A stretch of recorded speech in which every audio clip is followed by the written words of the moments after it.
الله الذي خلق السماوات والأرض وما بينهما في 6 أيام ثم استوى على العرش ما لكم من دونه من ولي ولا شفيع أفلا تتذكرون يدبر الأمر من السماء إلى الأرض ثم يعرج إليه في يوم كان مقداره 1000 سنة مما تعدون ذلك عالم الغيب والشهادة العزيز الرحيم الذي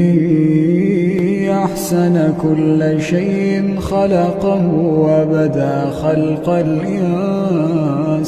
من طين ثم جعل نسله من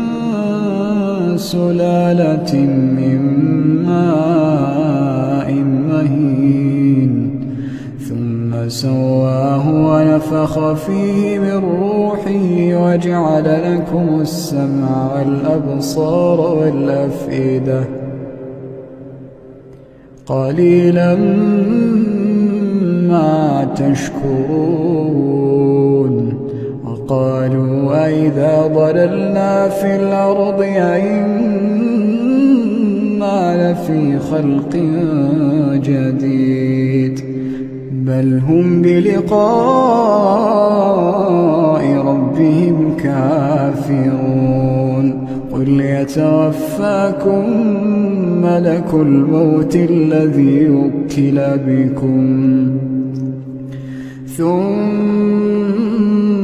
إلى ربكم ترجعون ولو ترى إذ المجرمون ناكسوا رؤوسهم عند ربهم ربنا أبصرنا وسمعنا فارجعنا نعمل صالحا